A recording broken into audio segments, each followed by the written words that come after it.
Salam sejahtera, terima kasih karena bersama dengan saya di Nazalin Unity Channel. Ini keputusan terkini daripada SPRM berkait dengan isu Ismail Sabri Yaakob. Kalau kemarin lebih 5 jam Ismail Sabri Yaakob disiasat oleh SPRM, dan itu kali kedua. Saya saya berpendapat itu mungkin sudah cukup. Saya rasa itu sudah mungkin cukup. Tapi rupa-rupanya hari ini satu lagi keputusan paling mengejutkan dan menarik diumumkan oleh SPRM.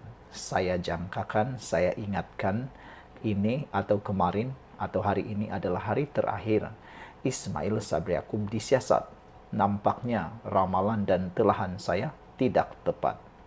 Kali ini, satu lagi kejutan diumumkan oleh SPRM, yaitu Ismail Sabri Yaakob selepas 6 jam disiasat hari ini, kini akan dipanggil semula Isnin. Bayangkan saudara, ini satu jangka masa siasatan yang sangat panjang. Hampir sama hebat dan dahsyatnya dengan siasatan 1MDB. Yang menjadi buah pikiran saya, yang menjadi persoalan saya ialah kenapa begitu lama dan kenapa berulang-ulang Ismail Sabri Yaakob disiasat oleh SPRM. Nampaknya kata netizen, bukan saya yang kata tetapi netizen, kawan-kawan yang cerita di kedai kopi, mereka kata ini tidak kurang, lebih kurang seperti direman, cuma dihantar pulanglah, kan dibenarkan balik untuk berehat. Karena kita tahu Ismail Sabri Yaakob memang mempunyai masalah kesehatan sekarang. Kalau dia sehat, mungkinkah dia akan direman supaya memudahkan siasatan? Saya pun tidak tahu. Tapi yang lebih tepat, Ismail Sabri Yaakob akan menghadap lagi SPRM pada hari Isnin ini. Dan menjadi persoalan ialah, adakah Ismail Sabri Yaakob akan akhirnya direman juga? Kita pun tak tahu. Kena Najib juga tak pernah direman. Seingat saya, dia tak pernah direman. Saya rasa Ismail Sabri Yaakob juga tidak akan direman. Tetapi persoalan tentang berapa kalikah beliau akan menghadap SPRM akan terus menjadi tanda tanya besar kepada kita semua. Apa agak-agaknya penemuan SPRM yang menjadi persoalan besar yang harus ditanya kepada Ismail Sabri Yaakob? Saya rasa ada banyak perkara, banyak dokumen, banyak simpang siur ataupun banyak jalur-jalur pergerakan uang yang begitu banyak itu yang perlu ditanya kepada Ismail Sabri Yaakob. Dan kita doakan supaya Ismail Sabri Yaakob kekal sehat untuk menghadap SPRM lagi pada hari Isnin ini. Sebelum saya teruskan, izinkan saya berkongsi produk untuk Anda semua. Saya rasa ramai yang menonton channel ini ada masalah gout. Jadi saya kongsikan dengan Anda. Bukan saya nak jual ubat, tapi saja nak kongsi harga produk yang paling murah tetapi mujarab. Ramai sudah yang menggunakan, testimoninya luar biasa. Sangat positif, mereka kata membantu menyembuhkan gout. Jadi sebelum raya ini, cepat beli produk ini supaya Anda ada payung sebelum hujan. Supaya nanti raya Anda tak kena gout. Kalau kena gout pun boleh makan ubat yang disertakan dalam video ini. Tekan butang produk itu. Baiklah, Ismail Sabri keluar dari SPRM selepas 6 jam, dipanggil semula pada Isnin. Bekas Perdana Menteri Ismail Sabri Yaakob selesai memberi keterangan selepas 6 jam di Ibu Pejabat SPRM. Kenderaan yang dinaiki beliau keluar dari bangunan SPRM jam 5.42 petang. Sumber memberitahu FMT bahawa Ismail dijangka akan menyambung semula memberi keterangan pada Isnin. Terdahulu, Ismail Sabri hadir jam 8.45 pagi bagi dirakam keterangan untuk hari yang kedua. Beliau kemudian keluar pada jam 12.30 tengah hari untuk menunaikan solat Jumaat. Ahli Parlimen Berai itu kembali pada jam 3.25 petang tadi untuk sambung memberi keterangan. Semalam, Ismail Sabri turut berada hampir 6 jam di Ibu Pejabat SPRM bagi rakaman keterangan. Proses merakam keterangan tertangguh 2 kali sebelum ini, iaitu pada 5 Mac dan 7 Mac atas sebab kesihatan. Ismail Sabri semalam berkata beliau akan beri kerjasama sehingga siasatan membabitkannya selesai. Ketua Pesuruhjaya SPRM Azam Baki sebelum ini mengesahkan keterangan Ismail Sabri diambil bagi siasatan kes rasuah dan pengubahan wang haram. berkait 4 pegawai kanannya yang telah ditahan. Terdahulu, SPRM mendedahkan kira-kira 170 juta ringgit wang tunai dan 16 kg jongkung emas bernilai jutaan ringgit dirampas dalam serbuan di kediaman tempat pegawai berkenan serta 3 premis lain dipercayai sebagai safe house. Sekian dulu untuk kali ini. Jangan lupa tinggalkan komen Anda. Bye-bye. Salam sejahtera. Terima kasih karena bersama dengan saya di Nazilin Unity Channel. Isu tentang Sapura Energy semakin hari semakin galak digunakan oleh pembangkang untuk menjadi bahan politik mereka. Kononnya nak mengkantoikan Anwar Ibrahim. Rupa-rupanya bukan itu yang terjadi. Bailout Sapura, Anwar tiru cadangan Najib. Ini jawabannya. Nak ulas sesuatu kena faham konteks dan isu.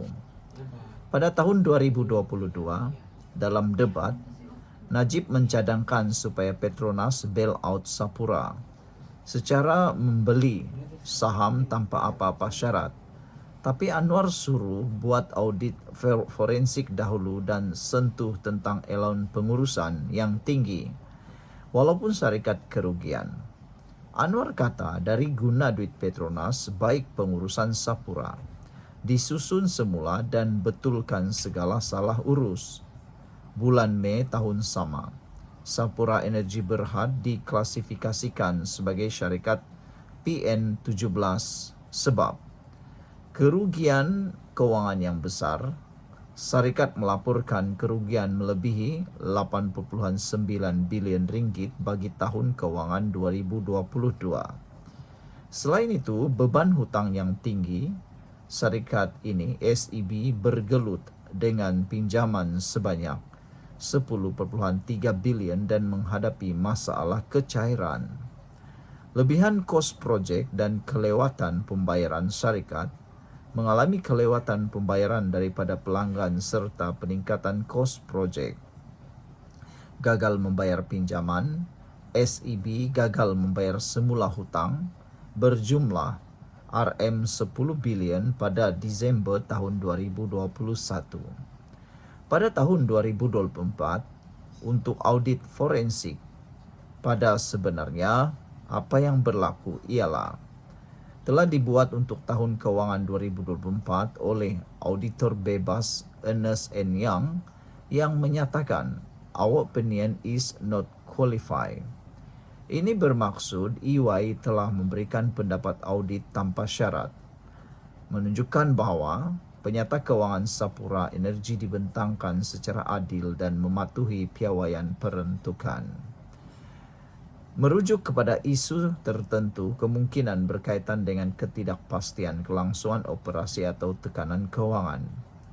Walaupun terdapat kebimbangan keuangan, ia tidak memerlukan pendapat audit bersyarat qualified opinion yang akan menunjukkan kesilapan material atau ketidakpatuhan terhadap piawaian, peruntukan atau perakaunan. Mengapa ini penting untuk Sapura Energy? Tanda positif, walaupun menghadapi cabaran keuangan, laporan keuangan syarikat adalah tepat dan telus. Keyakinan pelabur, pemegang kepentingan boleh bergantung kepada penyata keuangan dalam membuat keputusan. Tiada isu perakaunan yang serius. Walaupun Sapura Energy menghadapi risiko keuangan, ia tidak dituduh melakukan pelaporan keuangan yang tidak betul. Saudara-saudara sekalian, oleh itu pada tahun 2025, MOF buat SPV dan suntik 1.1 bilion kepada Sapura Energy Berhad. Adakah suntikan dana tanpa syarat? Tidak. Jawapannya ialah suntikan secara eksklusif untuk menyelesaikan liability yang terhutang oleh SEB kepada penyedia perkhidmatan Malaysia dalam sektor minyak dan gas yang kebanyakannya terdiri daripada 2,000 vendor tempatan, perusahaan kecil dan sederhana PKS. Pelan utama dari keluar PN, Projek Nazak 17, penyusunan semula hutang. Kebanyakan syarikat berunding dengan pemiutang untuk mengurangkan atau melanjutkan tempoh pembayaran pinjaman. Penstrukturan semula perniagaan. Syarikat mengubah fokus kepada operasi yang lebih menguntungkan atau mampan. Pelaburan strategik, sesetengah syarikat menerima suntikan modal daripada entiti berkaitan kerajaan GLC atau pelabur utama. Pengurangan kos operasi, langkah pemotongan kos dan peningkatan kecekapan memainkan peranan penting dalam pemulihan.